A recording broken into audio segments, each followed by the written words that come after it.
Assalamualaikum warahmatullahi wabarakatuh. Bismillahirrahmanirrahim. Alhamdulillahirabbil alamin. Wassalatu wassalamu ala asyrofil mursalin sayyidina Maulana Muhammadin wa ala alihi washabihi ajmain. Amma ba'du. Sederenge kula takzim teng para sing rawuh. Dongaaken Sayyid Muhammad Ikhlas, muridé mau cerita sangu mbek rabi. Wis dongakno Sayyid Muhammad legowo ndek murid sing cerita rabi mbek sangu mbek nyindir Gus Raub. Ingkang kula hormati niki wonten Gus Raub, wonten Habib Husain, Habib Syekh Abud, wonten Habib Soleh Al-Kafs dan ingkang kula hormati. Kula berpikir begini nggih. Kula ikrar nggih. Kula tak sering bahasa Indonesia mawon. Kula ikrar seikrar-ikrarnya yang diceritakan para saksi tadi, murid-murid beliau adalah benar. Sebab itu kula ikut bersaksi yang membela jenengan sehingga menangi Sayyid Muhammad ya ora duwe wajah ganteng kok Sayyid Muhammad. Tapi banggalah nanti mau jenengan mlebu swarga dimodifikasi pun ganteng kowe. Oke, wonten cerita ngeten Habib Husain, wonten orang tanya, Gus kenapa Nabi itu kok ganteng, wali kok ganteng? Sing jawab ya lucu. Kok Nabi mesti mlebu swarga, dadi ngrubahi ra akeh-akeh. Dadi mulane sing rapati ganteng kudu ngibadahe sing tenanan karena mlebokno swarga wong ra ganteng ku butuh ekstra salon nih malaikat. Nah niku. Begini Pak Hasan, ini tonggo kula sering ngaji teng Bojonegoro, terus piyambake nggih sakjane ra di rival kalian kula. Begini Pak Hasan, tadi kata Mas Lutfi itu pengganti dari nama sinten Hisam ya? Syihab. Itu begini ya, ada cerita dan ini semua yang tidak menangi Sayyid Muhammad kedah senang karena hadhil millah atau hadatin ini milik yang menyaksikan Rasulullah SAW juga yang tidak menyaksikan. Ini pokoknya kalau bela mayoritas secara pemilu mesti menang kulo karena ini mayoritas. Rasulullah itu begitu mencintai dan begitu rindu sama ikhwani. Mereka kata sahabat, saya ini ikhwanu kayak Rasulullah. Enggak, antum ashabi, kamu itu sahabat saya. Ikhwani adalah man amanabi walam yaroni. Mereka iman sama saya padahal tidak ngerti. Itu hebat luar biasa. Wong ndak ngerti kok iman. Wong ra tau disangoni Sayyid Muhammad kok seneng. Loh, itu hebat. Lah nek sing biasa disangoni untuk bojo kan seneng wajar. Nggih setuju nggih? Mboten niki kan argumentasi ilmiah. Saya ini lho niki seksine Gus Raub. Saya ini di antara muridnya Mbah Mun yang kompetitor ilmiahnya baik termasuk kategori A. Kategori A. Masalah ilmiah loh, masalah ubudiyah kalau biasa. Tapi biasa saya itu berkah. Nabi itu nggak pernah negur orang yang ibadahnya biasa-biasa saja. Yang ditegur adalah yang ibadahnya berlebihan, yaitu Abdullah bin Amr bin As. Ngerti sampai? Yang ditegur sama yang nggak ditegur itu baik mana? Yang nggak ditegur. Nabi itu tidak pernah negur orang yang ngimami pakai kulhu, tapi pakai Baqarah ditegur. Soalnya aku lagi partai kaum duafa nih. Mana suara satu lebih nanti, tapi ini hak nih. Sehingga dalam banyak cerita dan ini disepakati banyak ulama. Uwais Al-Qarni itu lam yaltaqi Rasulullah sallallahu alaihi wasallam. Walam yarahu. Hampir semua riwayat bilang Uwais Al-Qarni itu tidak melihat Rasulullah. Beliau itu sering nangis karena tetangga-tetangganya sudah sowan Rasulullah dan tentu mereka menjadi sahabat karena sudah sowan Rasulullah. Tapi Uwais Al-Qarni dia ibu mokonge ra karuan. Ditinggal lu ra gelem, mokong cerewet muamuan. Njuk nglayani Uwais Al-Qarni. Uwais Al-Qarni itu lebih berpegangan konstitusi bahwa birrul walidain terutama ibu itu amru Rasulillah, ummuka. Tapi apa yang terjadi?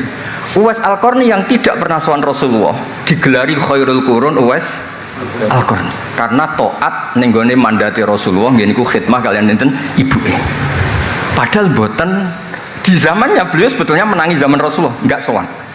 Maksud kula Pak Hasan, dadi sing ora roh-roh ya aja terus sampean ngrasa luwih tinggi. Nggih Nggih biasa mawon. Kabeh iku sing penting ikhlas ridane Allah Subhanahu wa taala. Tertuduh. Nah niki terus mboten iki masalah konstitusi, soal masalah al-kutub al-muallafah. Allah. Saya ini tadi kata Gus Raum, saya itu orang mungkin yang tidak mulazim ke Sayyid Muhammad, tapi kata tadi Mas Lutfi, kalau sanad ke Sayyid Alawi saya tentu lewat Mbah Mun. Mbah Mun itu teman akrabnya bapak saya. Dulu ketika beliau mondok di Mekah itu yang nganter mbah saya, mbah kandung saya, namanya Mbah Sidik. Jadi keluarga saya ya pokoknya muamalah terus musohabah semuanya sama keluarganya Gus Raum itu minal ajdad. Ya sampai kadang beda pilihan presiden tapi tetap rukun karena nganggep itu urusan akidah ini biasa mawon apa biasa. Begini niki rungokno tenan ya. Saya entah berapa kali sampai lupa nyetak kitab, tapi bukan nyetak komersial, sama lagi bukan komersial, jadi ini nggak perlu menyinggung siapapun, tidak komersial. Al-Hajju Fadha'il wa Ahkam itu saya nyetak entah berapa kali, dan semua yang saya kasih Gus Rob itu mesti terus minta dibacakan. Kenapa? Karena semua fikih di Indonesia itu pasti bilang ar-ramyu itu ba'das zawal. Semua takrib, mu'in, i'ana, semuanya pasti ar-ramyu itu ba'das zawal. Kunna natahayyanu fa idza zalati syamsu romaina. Kita ini nunggu zawalu syamsi baru romaina. Ya ramyu yaumil hadi asyar. Ketika ada peristiwa mu'assim, terowongan Mina, karena jutaan orang ke titik yang sama di jam yang sama. Sama lagi jutaan orang ke titik yang sama di jam yang akhirnya Sayyid Muhammad memberanikan diri fatwa secara terbuka bahwa boleh romyu qoblas zawal. Mereka mesti komplain, iki kitab apa?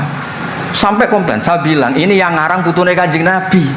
Kabeh bantah. Terus tak dudono takbir, dan beliau cara ngendikan masuk akal. Ya, ini sing sering haji napa mari sakniki haji yo wonten sing bisnis bareng kok sing haji lah niki cerita. Sing haji, cek sing bisnis haji tenan pokoke haji.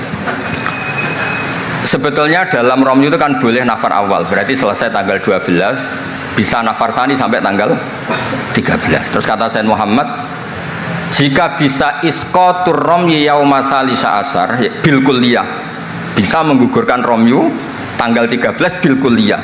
Fali ayya juzat takdim min babi aula, apalagi ini sekedar takdimul waktu.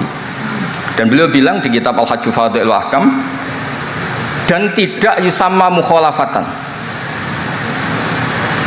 Kenapa ada mukhalafah? Itla ilzama fihi bitasrih, karena Rasulullah tidak mengendikan bahwa ini harus begini.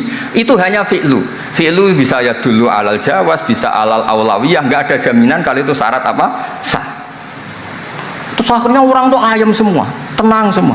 Berdasar fatwa Sayyid Muhammad yang kita sosialisasikan, saya baca itu berkali-kali. Jadi saya cerita, jadi ini benar-benar cerita naskahnya Sayyid Muhammad, orang cerita sangu. Terus kedua, tawaful haid.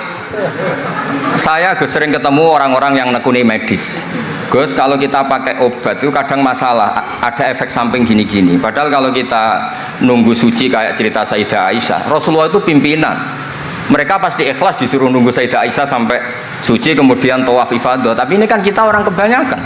Hotelnya kalau lama-lama kita tidak kuat bayar, kena komplain. Pesawatnya juga gitu, kalau lama-lama juga kena komplain, tidak bisa pulang kan. Dan itu kata Sayyid Muhammad sederhana ngertikan. Beliau menyarankan tawaful haid itu intikal madhab saja, atau tidak usah intikal. Kalau mendekati waktunya habis langsung tawaf, tapi nunggu waktunya mepet, karena dengan mepet berarti statusnya darurat, tapi statusnya darurat. Terus kata beliau dengan entengnya ngendikan, di mana-mana yang namanya wajib atau syarat sah itu ya ma'al kudroh. Lah ini tidak kudroh berarti syarat itu hilang.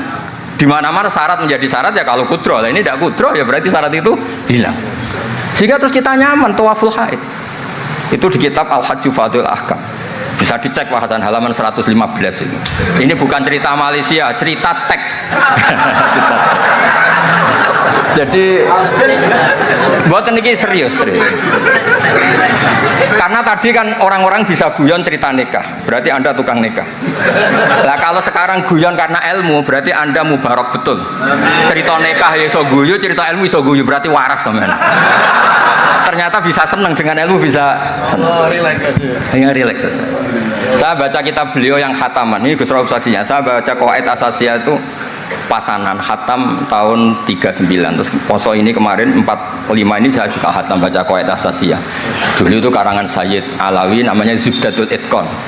Di era Sayyid Muhammad disebut Al-Qawaid Al-Asasiyah fi Ulumil Quran. Saya ngajar di Sarang ya kitab itu di pondoknya Gus Zufur.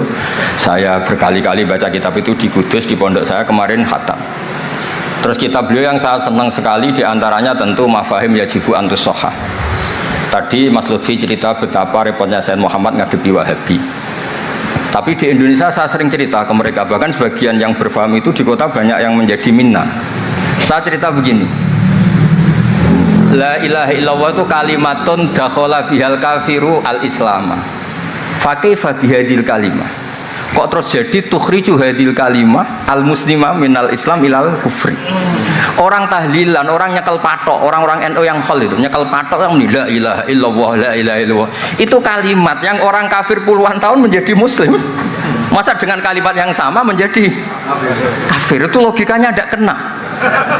Berarti kalimat ini punya dua status. Ya mukminah memukminkan, juga mukafirah mengkafirkan. Itu kan lucu ini. Dan itu mereka terus menerima. Kayaknya bener Gus Pak, masa kalimat yang 70 orang misalnya kafir dalam waktu 70 tahun itu karena melafatkan satu kalimat itu saja, la ilaha illallah Muhammadur Rasulullah, langsung menjadi apa? Menjadi muslim atau mukmin. Masa dengan kalimat yang sama hanya karena sambil megang patok terus menjadi apa? Kafir. Kalimat itu kalimat syahadatut tauhid.